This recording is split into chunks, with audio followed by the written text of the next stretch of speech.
পদত্যাগ না করেই দেশ ছেড়েছেন শেখ হাসিনা। বার্তা সংস্থা রয়টার্সকে দেয়া এক সাক্ষাৎকারে এমন দাবি করলেন তার ছেলে সজীব ওয়াজেদ জয়। হাসিনা পুত্রের দাবি, সংবিধান অনুযায়ী শেখ হাসিনা এখনও বাংলাদেশের প্রধানমন্ত্রী। দেশ ত্যাগের আগে পদত্যাগ করেননি শেখ হাসিনা। সংবিধান মতে তিনি এখনও বাংলাদেশের প্রধানমন্ত্রী। শনিবার সংবাদ মাধ্যমে রয়টার্সকে দেয়া এক সাক্ষাৎকারে এমন দাবি করেন তার ছেলে সজীব ওয়াজেদ জয়। প্রধানমন্ত্রী হিসেবে পদত্যাগ করে বোন শেখ রেহেনাকে নিয়ে দেশ ছাড়েন শেখ হাসিনা।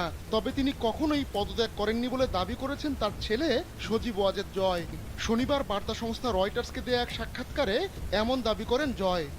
ওয়াশিংটন থেকে দেয়া ওই সাক্ষাৎকারে জয় বলেন, আমার মা কখনোই আনুষ্ঠানিকভাবে পদত্যাগ করেননি।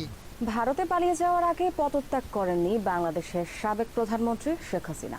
রয়টার্সকে এই কথা বলেছেন শেখ হাসিনার ছেলে সজীব ওয়াজেদ জয়।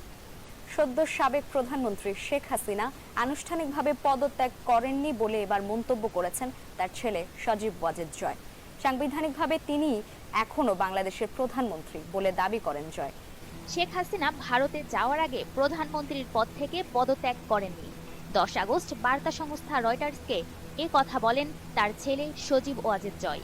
শেখ হাসিনা আনুষ্ঠানিকভাবে কখনোই পদত্যাগ করেননি। সজীব ওয়াজেদ আরও বলেন, সংবিধান অনুযায়ী শেখ হাসিনা এখনও বাংলাদেশের প্রধানমন্ত্রী। দেশ ছেড়ে ভারতে আশ্রয় নেবার আগে নাকি পদত্যাগ করেননি বাংলাদেশের প্রাক্তন প্রধানমন্ত্রী শেখ হাসিনা।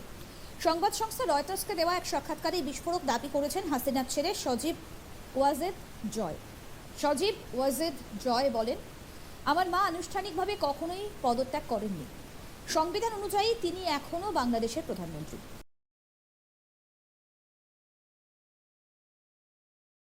যে দেখেন, প্রধানমন্ত্রী শেখ হাসিনা কিন্তু পদত্যাগ করেননি। পদত্যাগের একটা চিঠি নেই, তিনি রাষ্ট্রপতিকে জানান নেই। প্রধানমন্ত্রী শেখ হাসিনা কিন্তু পদত্যাগ করেন।